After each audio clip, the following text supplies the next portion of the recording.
And now, to introduce our 2 o'clock Interfaith lecture series here in the Hall of Philosophy, where this week we are presenting the theme, Religion and Statecraft, the Soft Power of Global Peacemaking.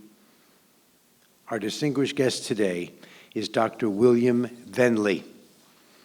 Dr. Vendley is the Secretary General of Religions for Peace International and a member of its World Council, which consists of 60 senior religious leaders from all continents.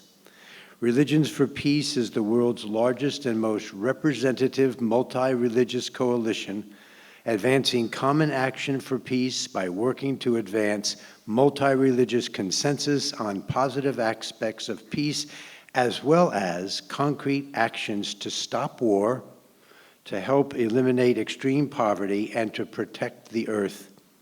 Dr. Vendley coordinates the activities and projects of Religions for Peace in 90 national and 5 regional councils.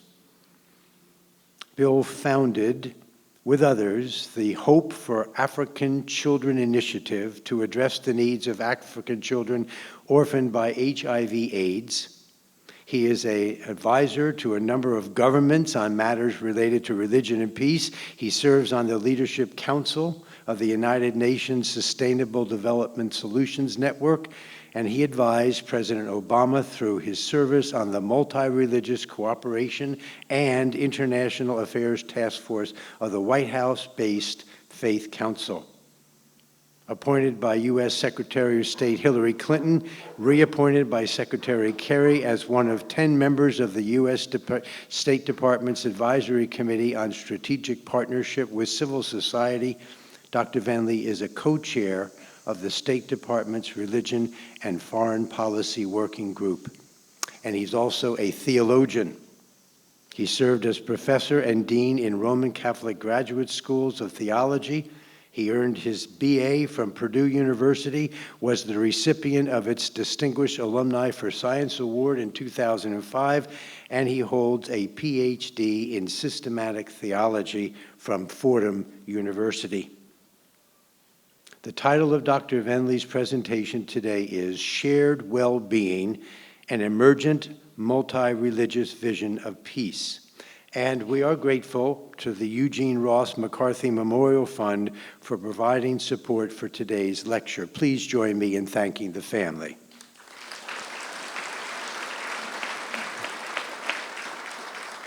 Dr. Vendley originally hails from the Midwest. He now lives in Metro New York City, but this is his first time to Chautauqua. So please join me now as we extend to Dr. William Vendley a warm and appreciative Chautauqua welcome.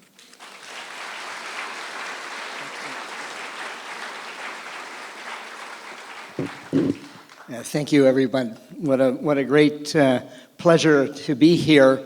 Chautauqua is fabled, well-known, and I just have never had the chance to be here, so I'm thrilled to be with you. And I can see why this is a place that's dear to you and why you would want to be here. Thank you kindly for your very generous introduction.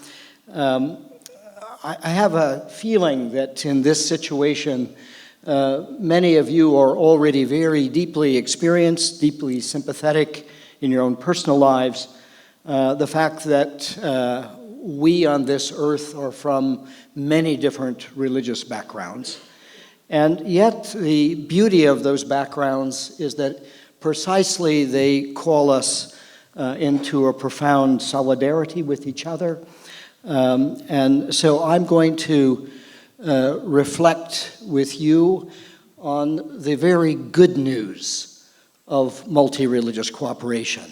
It's certainly happening here in the United States, but I'll focus on your colleagues taking on this work in other parts of the country. And I'll do that, maybe I'll give you 3 brief examples, and I'll choose them so they can highlight for us the very precious, often very unique strengths or assets that the religious communities themselves have to be peacemakers.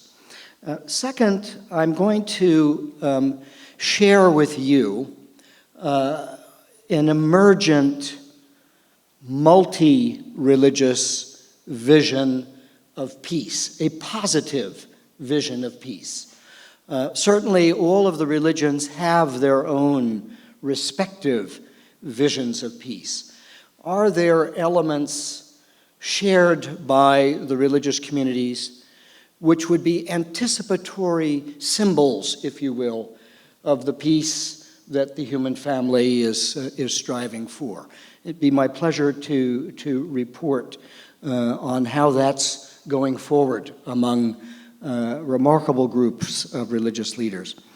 Third, I'd like to raise something very meaningful, I think, to me and to everybody who's been involved in interreligious work. And that is namely, how is interreligious experience itself a driver of personal religious transformation? And if it's a driver of personal transformation, how could it be a driver of our community's transformations? Even a different time frame, our tradition's own self-awareness. So those are the three areas that I would like to share with you. Concrete experience, an emergent vision among the religious communities of a positive vision of peace, and the way we're all being changed, we're being transformed by opening our hearts and standing in solidarity with one another in our respective religious beliefs. I'll start, it's work that only goes back 25 years ago. 25 years is long for a single life, but it's not long at all historically. 20 years ago, in the wake of the collapse of the Soviet Union, the fevers of ethnic nationalism had already begun to overwhelm the religious communities in Bosnia-Herzegovina. They had been weakened. They had decades of statist Marxism, which looked at the religious communities as a potential threat to their ideology. So these communities were profoundly weakened. The Soviet Union collapses. The soil of ethnicity is there. Most people in those communities were not vibrantly engaged in their own religious communities. In any case, the people 20 years ago, exhausted, battered, increasingly segregated into cleansed zones, faced an utter impasse. Group had turned on group, neighbor had turned on neighbor, mixed families had turned on their own members. Religion, sadly, very significantly hijacked by rank nationalist ambitions. Now here's the exercise for us, and it's putting ourselves in the other's shoes. Imagine if you were the religious leader of one of the groups, Muslims, Orthodox Christians, Catholics, and Jews. You're the leader of one of the groups that's been savaged by the other groups. Your community's women have been raped. Their houses burned. Their youth killed. You, as a religious leader, have a duty to protect your group. You have to stand up for it. But your duty cuts deeper. Your duty is even more fundamentally to uphold the religious and moral principles of your faith, principles that your own faith tradition acknowledges are not easy, are hard to follow, and that your own tradition acknowledges your own believers are not terribly good at it. You have, to put it gently, a massive dilemma. You need to protect your people. They're lined up in front of your cathedral or your Islamic center. They're in desperate need. They're being savaged. And you're their person. At the same time, as I just mentioned, your tradition is, so to speak, a two-edged sword. Read right, it would critique the failures within your own community as vigorously as those who offend it or engage in offenses against it. So 20 years ago, in that very bleak environment, very sullen state for the entire national population, the religious leaders of Bosnia made a courageous public leap of faith. They stood shoulder to shoulder before their nation. They stood on the media together. They did everything they could, basically, to come before their entire national population. They said, in effect, to their religious communities, to be a faithful Muslim, to be a faithful Orthodox Christian or a Catholic Christian or a Jew, you need to reconcile. That's what your faith teaches you. How bitter it is doesn't stop what the faith asks of you. Now, I think I got to know these religious leaders very, very well. Not surprisingly, they had to meet secretly and privately for months before they could find their way to stand before the nation as a whole. I think from my own experience, the religious leaders genuinely and deeply understood that they had to act together. Not only was it the right thing to act together, but pragmatically they understood that they had to act together. Only by acting together could the courage to strengthen each be achieved. Only if we would stand here together before our bleeding nation would we not be divided. Only by acting together could they fend off the extremists that exist in each of their communities. Only by acting together could they undercut the seething mutual hatreds that war produces, the sullen loathing, the scapegoating. And really only by acting together could they discredit the fake theological justifications for nationalistic war. They did. They stood together. And they traveled to the sites of atrocity together. And when you do that, you're basically telling the community that has suffered the atrocity, I recognize that you've suffered, and that's an absolutely vital thing to do. Doing it together changes that entire dynamic. They hosted national art contests for children on the theme of My Bosnia, asking every child to compose a poem, every child to do a watercolor, a short story.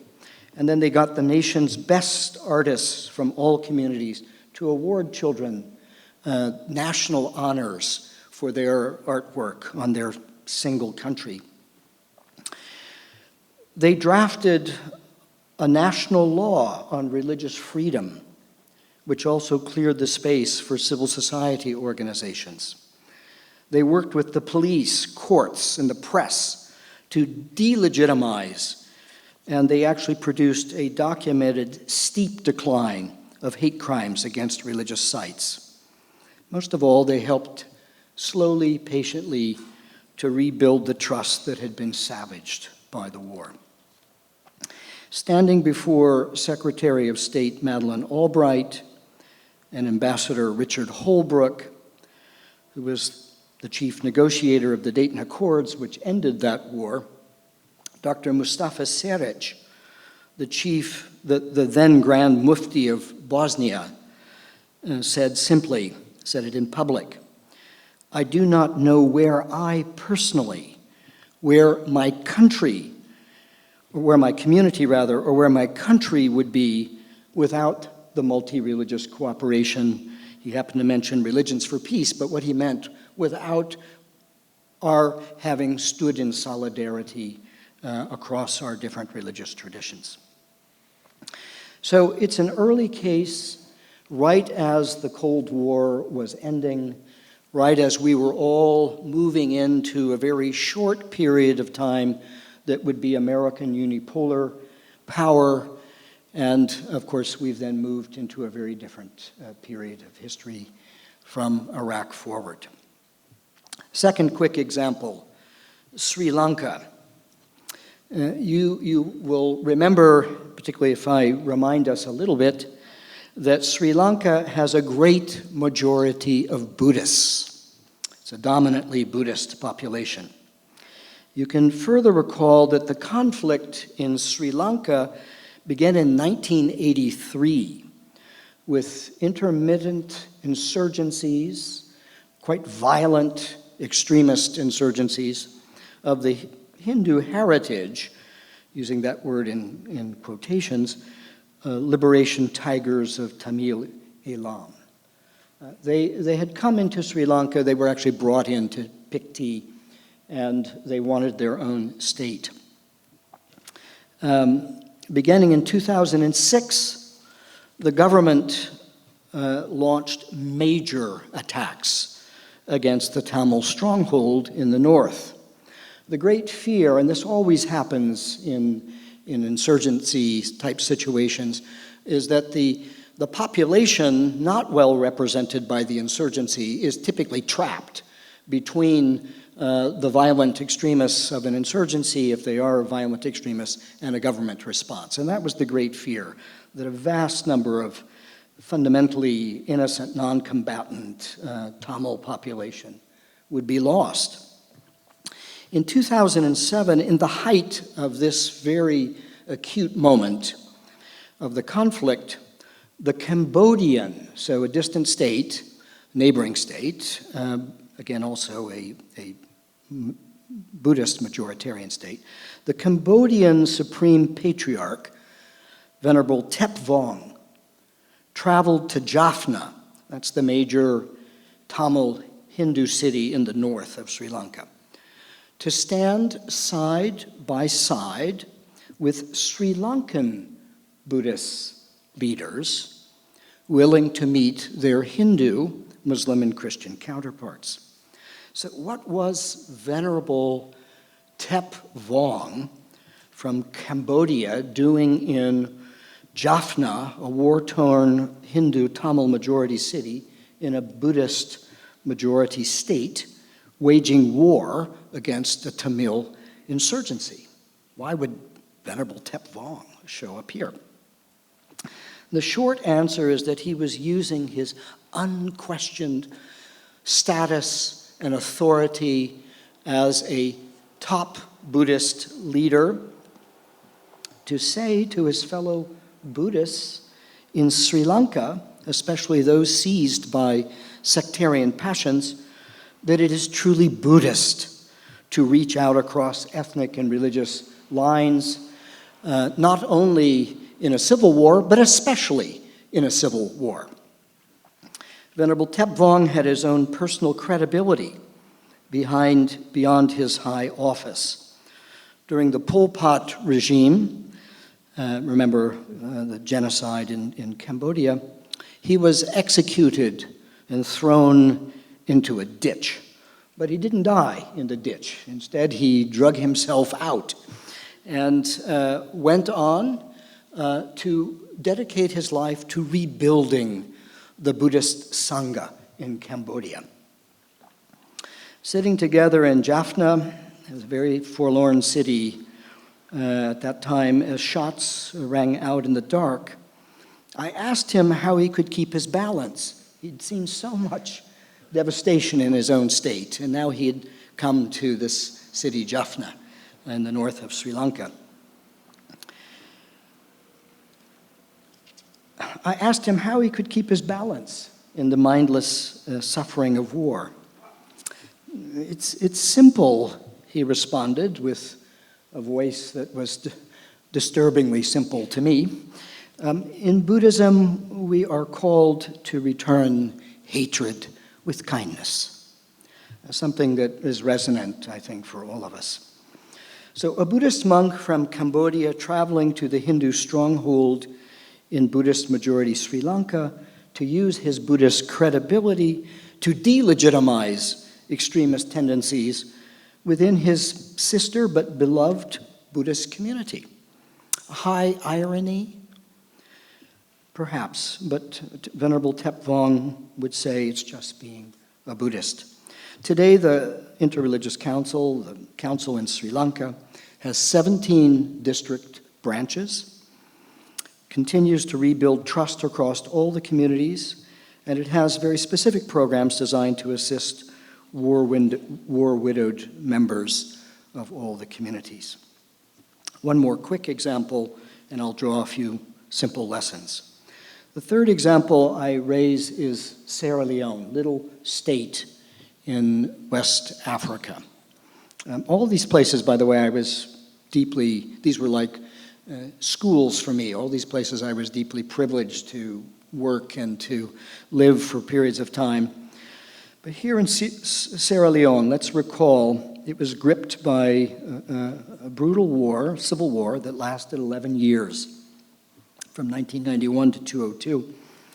In 1997, the Revolutionary United Front, the so-called RUF, this was the rebel movement, attempted to kill then-President Kaba. A very brutal period of the Civil War ensued. The war's symbol, you would have seen it in our own papers, was the amputation of innocent civilian limbs. That was the way the rebels could talk back to the government and say, we're still here.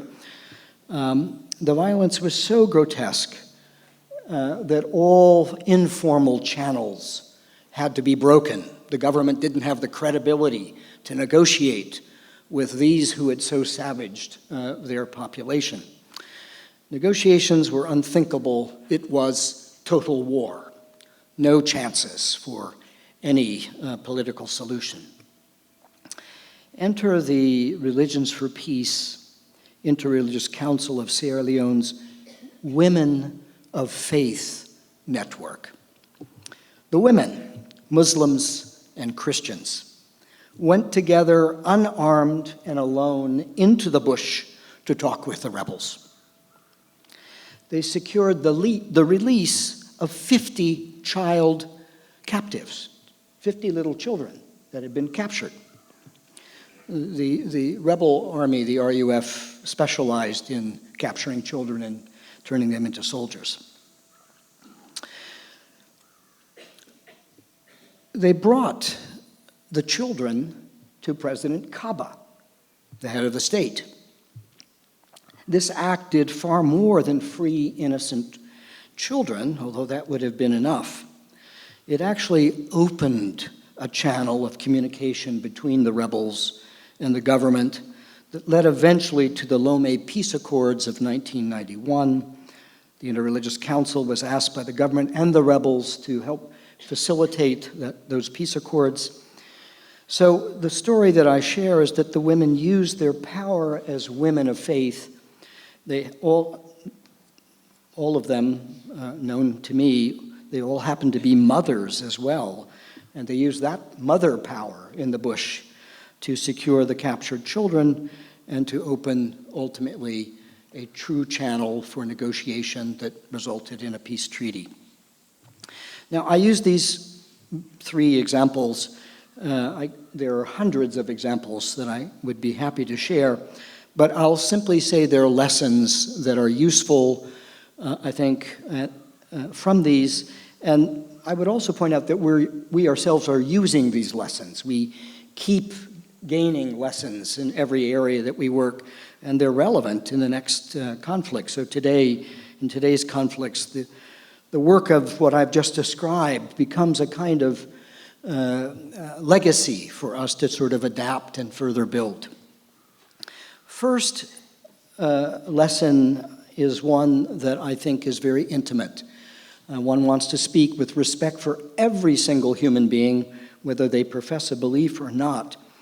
But when you talk with people in situations of violent conflict, the believers themselves confess an odd strength that can come from faith.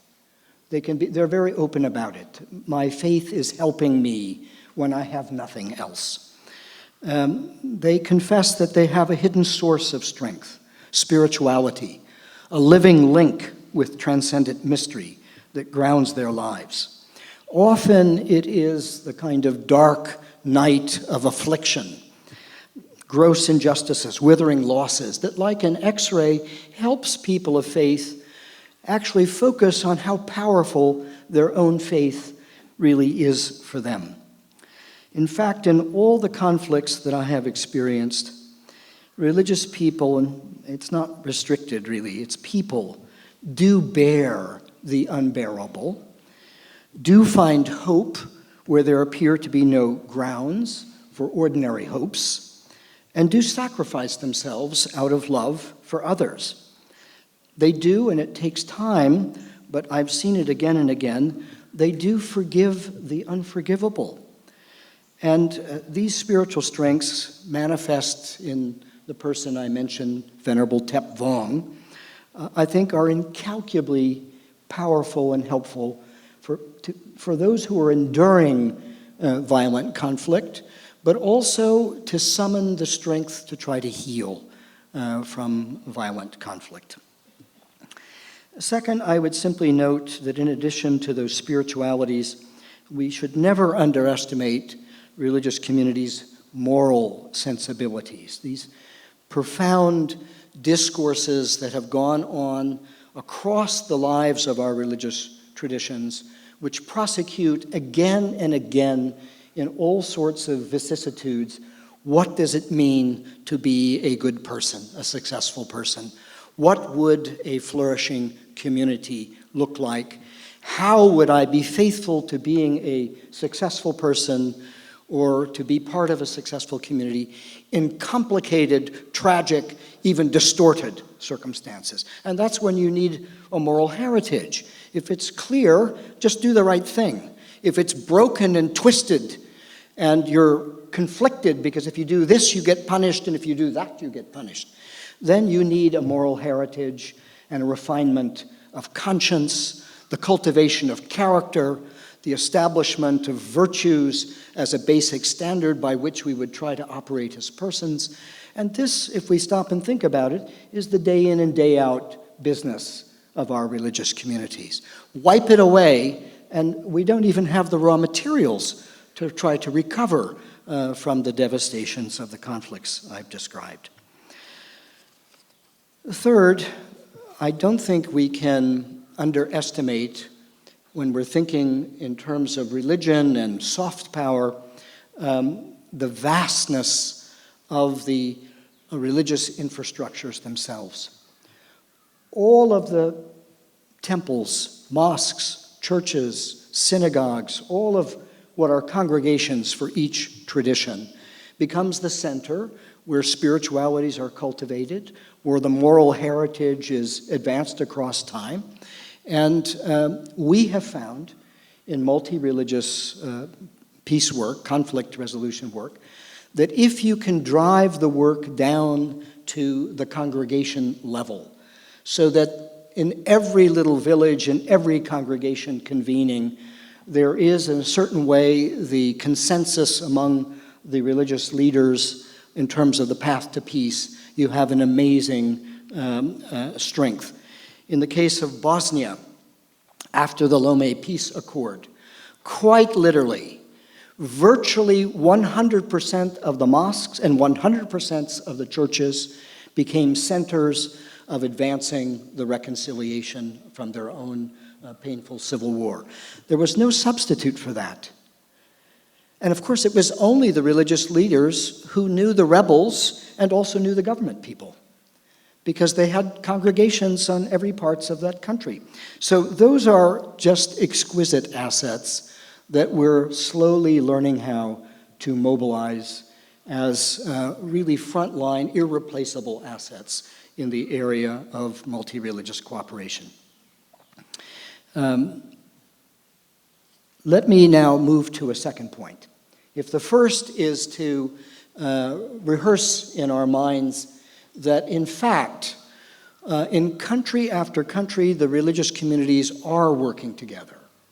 And they are, in many ways, dramatically impactful in their work. I now want to move to a second point, which is to say, is there an emergent multi-religious vision of peace? Now, here's what I want to get at, and I think it's kind of a second-order reflection, but I think it's worthy of us to think about it. Very often, people presume their vision of peace. They don't clarify it. And understandably, they're excited about what's a threat to peace. So in the early work of multi-religious work, people could come together by putting a problem in the center of the table. And every community would discern, is that a problem for us too?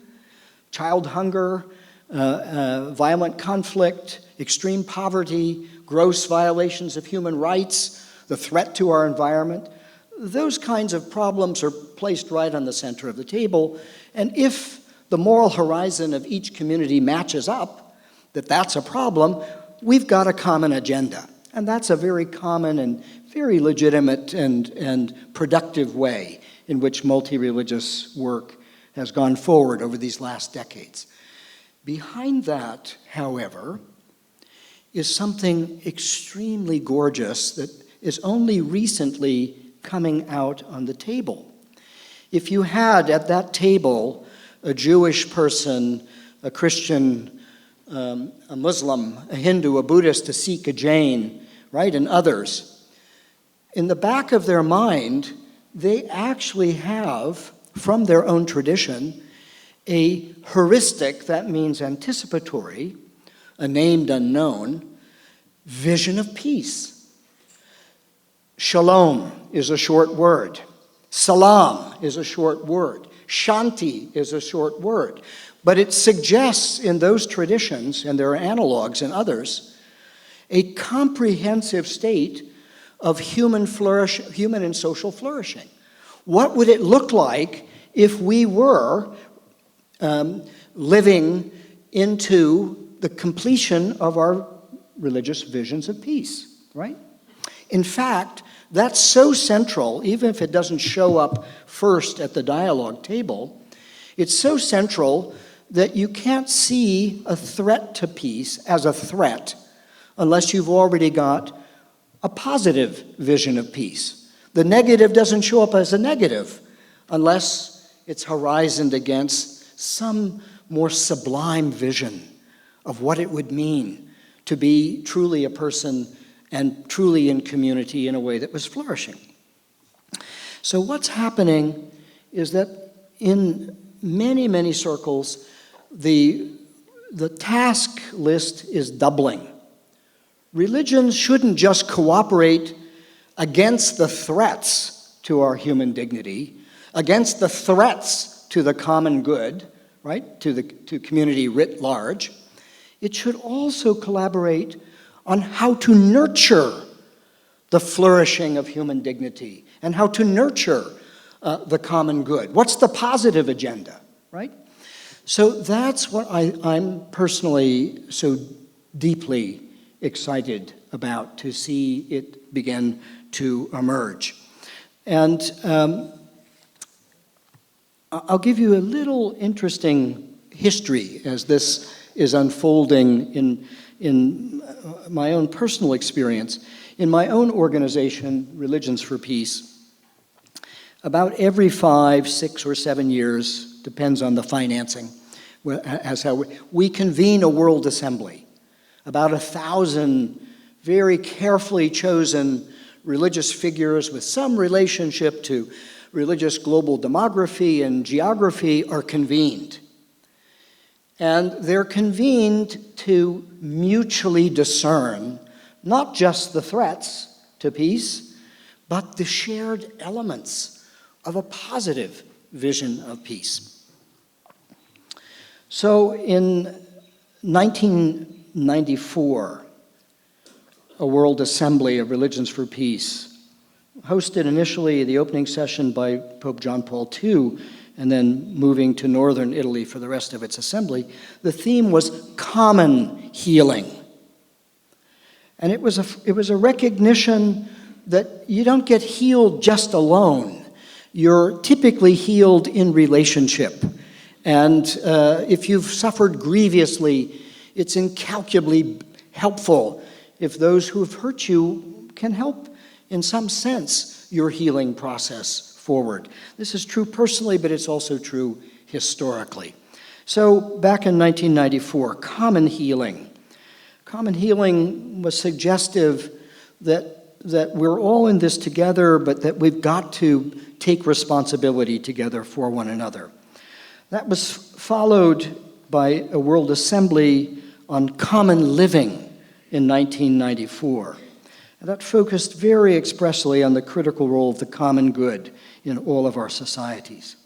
In 2006, 5-6 years later, another World Assembly, the theme was shared security, a recognition that you can't build walls high enough to block out or separate yourself from the insecurity of the other, that we are more secure than the least secure among us, that we've got to deal with the fact that we are a single family. And then in 2013, the entire assembly, some 1,000 learned, experienced, representative religious leaders, adopt a term, shared well-being, as an interreligious cipher for positive peace. Shared well-being. Well, well-being is a wonderful term. I want well-being, you want well-being, we all want well-being, right? Shared well-being is what religions would unite to say. Now, they would recognize that includes two inseparable, linked, utterly reciprocal realities that have to always be held together. One we would call human dignity. So, religions vouchsafe human dignity because they understand the human is embraced by the transcendent. It's not given by the state, it's not given by your friends. Your dignity is given by the structure of reality, sacred reality. So shared well-being would have to deal with honoring, yes, but even unfolding our human dignity. Our dignity, which is vital. We have bodies, which requires us to, we're intellect, so we have to develop ourselves. We're emotional. We have affectivity, feelings. We have aesthetic imaginations. We have moral capacities. We're spiritual beings. So human dignity is a gift, surely, but it's a gift that endlessly we need to unfold. And the religious leaders recognized that human dignity, unfolding human dignity, would be one of the couplets, but that it could never, never, never be cleaved or separated from the common good. From all of those interactions within a society that serve all of us and allow each of us to flourish as human persons. If every person's human dignity is utterly dependent on receiving support from the common good, so too each person in the unfolding of their human dignity needs to contribute to the common good. So what the religious communities were agreeing upon is that you're always a person in a community or in relationship to others, and now, of course, we would be very clear, to the environment itself as part of the common good. So what I think is simple, humble, and yet a bellwether of how the multi-religious work is developing is that despite their very, very different theologies, different heritages, the religions are beginning to lay out foundational stones of what a positive vision of peace. And if they're correct, if there is an unbreakable reciprocity between your human dignity, your unfolding your human dignity, and the building up of the common good, then we have a framework to assess the relative adequacy of our cultural, political, economic, and social systems. Do they undercut human dignity? Or do they erode the common good? And do they do that across time in non-sustainable ways? If you have those lenses, you still have to do a tremendous amount of study and work and all the particular problems we face, but you begin to find a shared moral framework to try to think how we might together advance human flourishing. Let me go to my third point, something that I find personally extremely rich and interesting to cerebral of a term. It seizes me, and I find it seizing religious believers around the world. I speak now of the third topic, multi-religion, multi-religious cooperation, and religious transformation. So what happens to you when you collaborate if you are a religious person, but you're collaborating with men and women of other faiths? The short answer is that it's transforming. It's profoundly transforming. Now, I'm going to argue that it's personally transforming for many, many, and that it's also communally transforming. And as I mentioned earlier, they have different clock speeds, so we can pay attention to our own time about how we were changed, but we need a little different clock speed if we're going to look at how our communities change across time. Let me start with the personal transformation. We've done surveys in interreligious councils in over 90 countries, asking people who have been direct participants in interreligious collaborative work, what's happened to you? What changed? What difference did it make to you? 4 trend lines. Unmistakable, not shallow trend lines, steep trend lines, constant across diverse cultures, constant across diverse religious populations. Virtually everybody reports, number 1, profoundly improved images of the other. They'll confess that before I got involved in this collaboration, I was a little nervous. I was a little apprehensive, a little shy, if sometimes a little bit more than shy. On the other side of it, they almost unanimously say, my images of the other are radically and alterably changed. That's a big change. Second, it won't shock you, they all report a strengthened desire to cooperate. It's as if you've left a smaller room and entered into a large one. And then if you're invited, hey, would you like to go back and stay in the smaller room? People simply report, no, I don't want not to cooperate now. We've experienced this together, and this has been incredibly rich. Third, and the language would change slightly with each religion, but I think it's fair anyway. All across the different geographies and different religions, people report falling more in love with their own religion.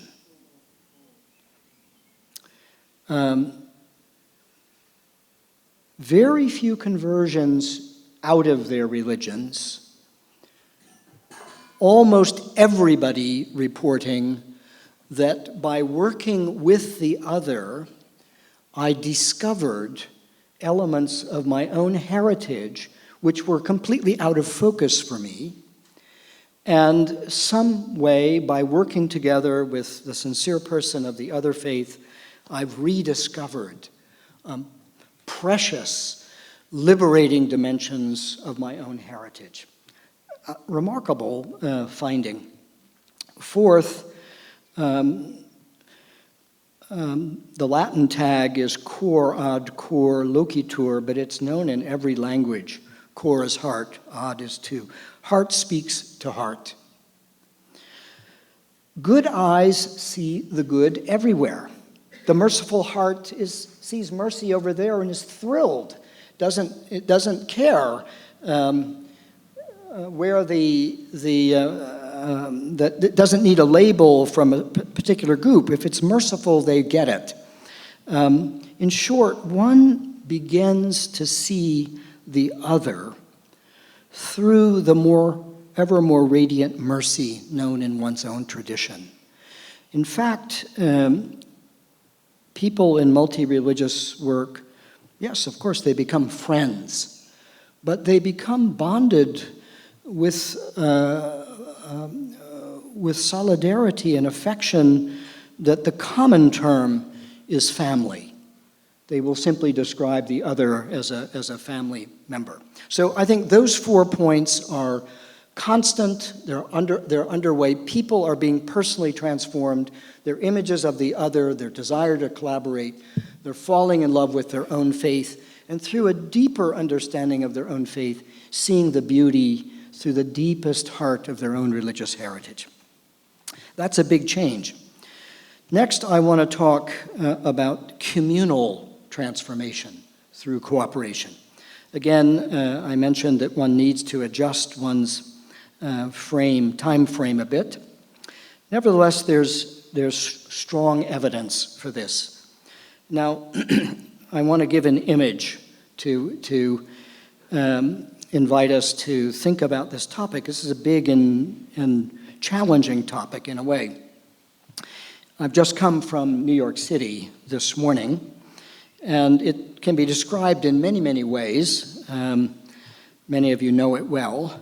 And so if I call it a city of dogs, you will not be surprised if you know New York very well. If everywhere you go, you will notice that there is a dog attached by a leash to a person, and sometimes it actually looks like it's a person attached by a leash to a dog, right?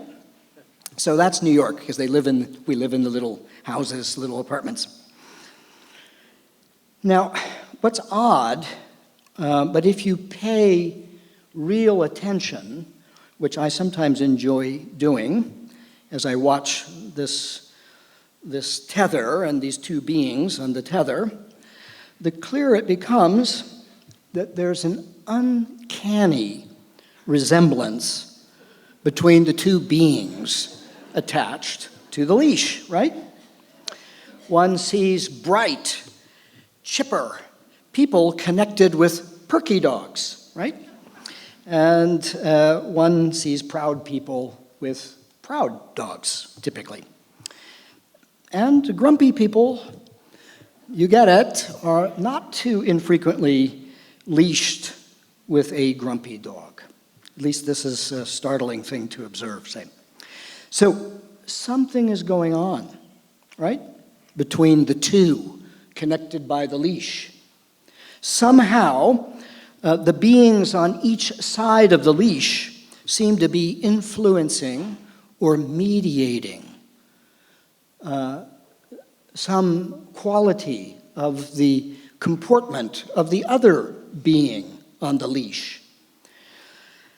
So I mentioned this teasing image to ask you to imagine our religious traditions as attached to one another by a common tether. It's not a far-fetched, playful exercise to entertain.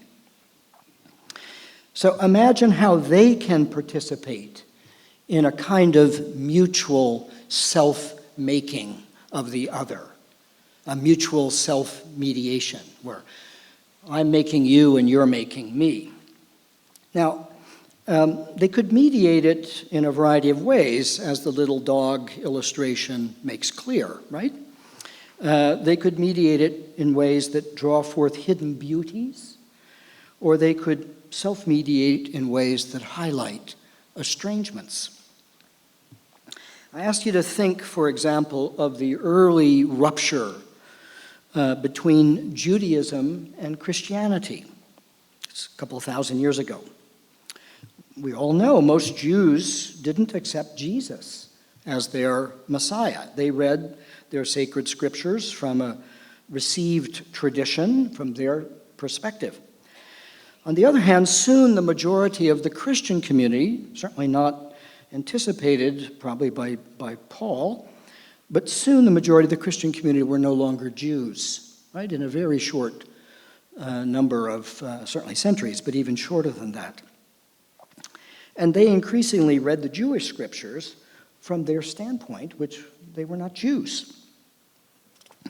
As these two communities separated, not surprisingly, they focused quite heavily on their differences.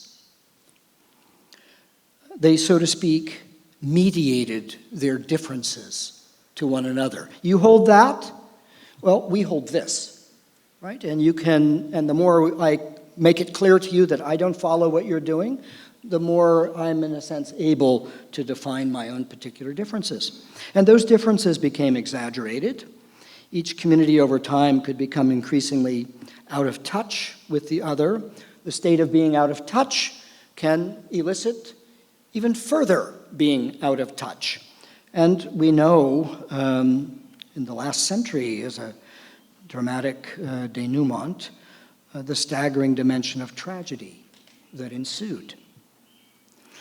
But mutual mediation can go the other way, and obviously that's why I want to raise it. Let me refer to the Second Vatican Council. There's a very short text published in 1965 known as Nostra Aetate. It's only a page and a half long text. Actually, this text, when it was begun, was intended to be a text for the relations between Jews and Christians. It turned out that the Asian bishops and others around the world said, well, hey, wait a second, we're living in India and there's nothing on Hinduism, or we're living in Asia and there's nothing on Buddhism. So the text was ultimately broadened in its scope to deal with the world's religions from the point of view of the Catholic Church. And in the text, one finds the teachings. The teaching is the formal highest teaching of the Catholic Church, quote, nothing that is true and holy within the world's religions is to be rejected by the Church. In fact, you have the baptismal duty to build it up. It's a big shift from what the received practice was. Indeed, Nostra Aetate, and my point here, was that it also dwelt disproportionately, if you will, on the enduring truth and significance of Judaism. The stance to Judaism, this stance, very positive stance, was consistently emphasized and further developed by Pope John Paul II, who openly recalled and evidently fondly recalled that his closest boyhood friend, Jerzy Kluger, was Jewish. The late Pope spoke often of his moving childhood experience of participating in the Yom Kippur service with his boyhood friend. In short, over the last 50 years, highly positive encounters between Christians and Jews were matched and even evoked additional highly positive encounters. Gestures of understanding, respect, and goodwill, so to speak, evoked more of the same. Jewish and Christian leaders began to reaffirm their appreciation of the spiritual beauties of the other. Popes, but all sorts of religious leaders of all Christian denominations publicly and frequently referred to Jews, in the case of the Pope, as their elder brothers in faith. Jewish and Christian scholars began scholarly celebration of what is called the intertestamental period. This is the period before the New Testament is finally written up as a single book, and even the Jewish canon is being formulated. Jews and Christians studying this together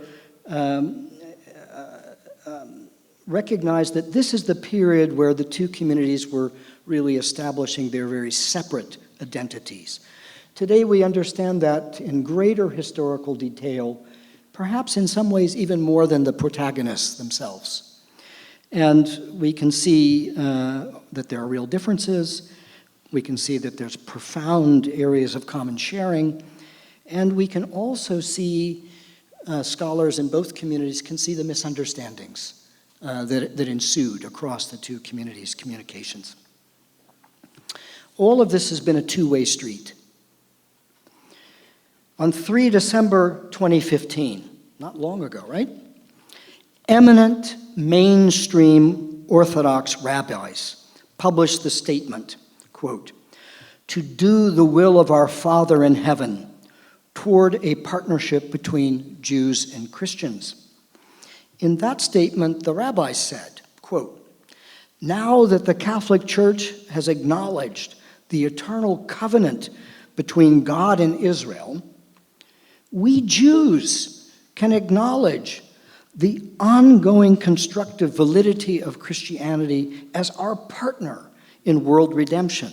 And they add, without fear, that this will be exploited for missionary purposes, because that's been a very bitter Jewish experience. Unbelievable. 100 years ago, unthinkable that the rabbis would write that we Jews can acknowledge the ongoing constructive validity of Christianity. And the Christians would be saying, our elder brothers in faith, and turning to them as having a perduring covenant with God, not annulled by what for Christians is a second covenant. So I've tried to illustrate this stunning way in which communities can transform each other by lifting up relations between Jews and Christians. But I would hurry to note that today all of our religious communities are in a certain way tethered with each other. One could think of extraordinary other examples. You may recall the brilliant letter that 128 Muslim scholars wrote to the heads of Christian churches on the love of God and the love of neighbor, right? And intentionally choosing resonant phrases, resonant with Christian gospels, in order to reach as Muslims to Christians, to start that positive cycle of self-mediation. The short formula is that the good done by one to the other evokes reciprocal goodness. Both communities shift each other. Both invite each other into a more generous experience, first of their own faith, and then through that faith, one has the lens to see the absolute stunning beauty of the other tradition, even if you don't fully agree with all points in it. I think this is ever as much an experience of conversion as the personal experiences I mentioned.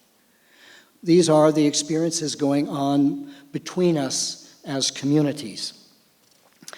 I'm convinced that we're in that drama in which we are able today to invite the other community from the most gracious and most merciful foundation of our own tradition. And as they respond, we have the extraordinary experience of being invited to convert even more deeply into the blessed mercy that we understand to be the foundation of our own respective tradition. That's afoot today. It's not reported in the throbbing news cycle, but it's upon us. Its roots are so deep. They are in the villages of our world today as men and women of goodwill are standing together before ordinary problems in many cases. We'll always have them, or before very, very difficult problems. But most of all, as religious people, they are seized by a hope for a true positive vision of peace, which they know their own faith calls them to. So thank you for your kind patience with me.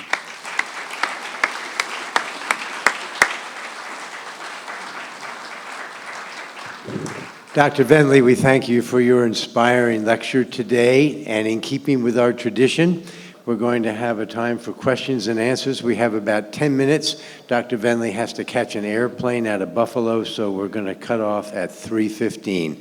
We'll start at the right, and then to the left, and back and forth. Dr. Vendley. Thank you. Thanks. There we go. Maybe some people have benefited from that off mic, but so much of what you said resonated so positively with me. The one thing that I wish had been included into your discussion, because you focused on, according to your language at least, only the religious communities.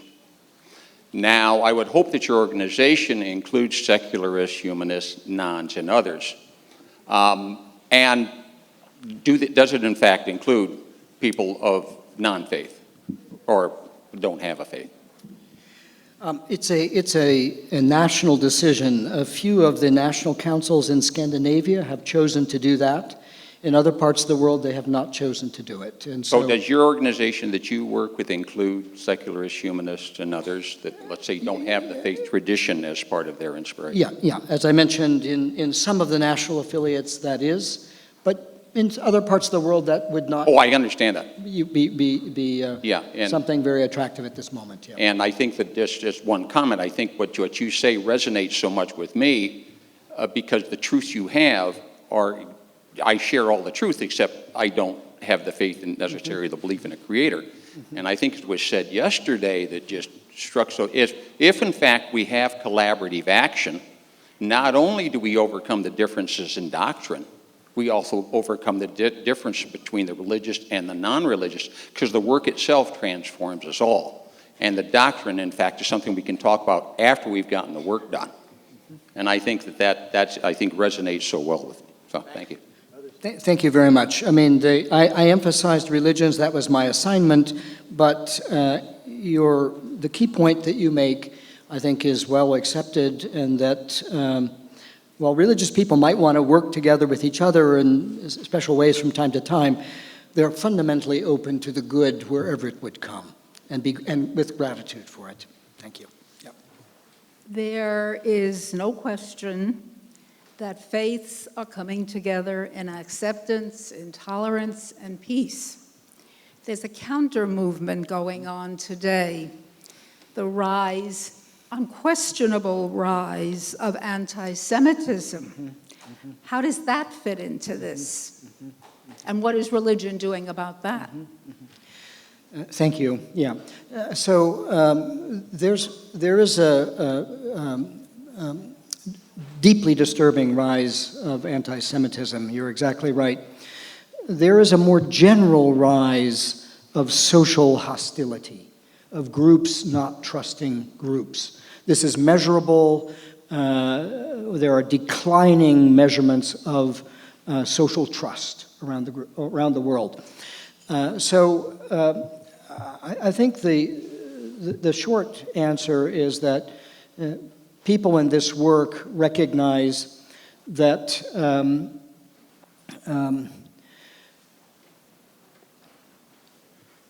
whoever's on the out is the group we have to stand with. Now, it varies. Because I work globally, I'm in countries of majority all over the world. I ask everywhere I go, how's it going here? And when I'm speaking to the majority, they'll tell me every time, it's great. We don't have any problems here. And then I always walk around the block and I speak to the minorities. How is it going here? Well, we have a lot of problems. They don't even see us. We're invisible to them. And so what we find, and this is what's useful, is that enough of that kind of experience, you realize that the majority is typically slightly blind, and that you need the out-groups to always be truth tellers as a counterweight to whatever good things the majority itself may say. It's not, I generally respond this way because every group is vulnerable to chauvinism and rejection in a variety of environments. We try to be consistent about it, and it's very helpful if you can bring people from majority into relationship with their same faith community when they're in the minority, and hear from them what it's like to be in the receiving end of prejudice. So, why is it increasing? That's a complicated question. There's a lack of trust in social institutions around the world today. The populism that we saw in this country and in Brexit and so forth is one manifestation of it. But there's a great internal shaking that's afoot at the present time. The media is a great exacerbator of those woes. And so the climate is one in which people are reading on the far corners of earth extremism. And good news doesn't make it. It doesn't capture the space, right? Thank you. Thank you. I regret we have time for just one more question. Sorry. Yeah. Thank you for your work. Thank you. I don't know if this is appropriate or not, but how do you recommend dealing with terrorists who have hijacked Islam? Yeah. So in general, the pharmacy for medicine against religious extremism is first and best sought within the tradition itself.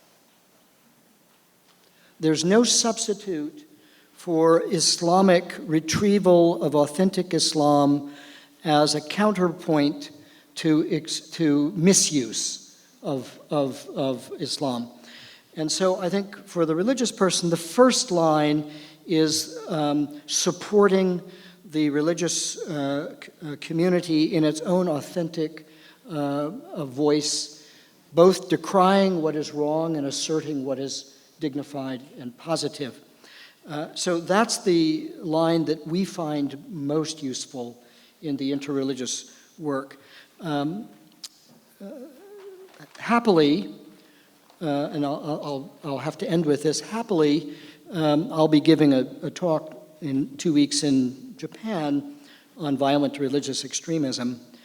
I'm going to talk about a man who was part of killing Sadat, President Sadat. He was an Islamicist, and he knew that what he was doing was the right thing. He was put into jail. He spent 20 years in jail. He used that time to study Islam, and he had a radical conversion from his original understanding of Islam, and engaged in all sorts of remarkable things.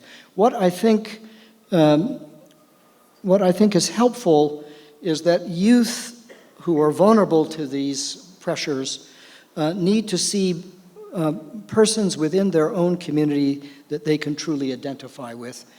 People who went the wrong way, mistaking their own faith to justify that, who have remained searchers in their own faith and then have reversed course, are, I think, particularly precious for all of us.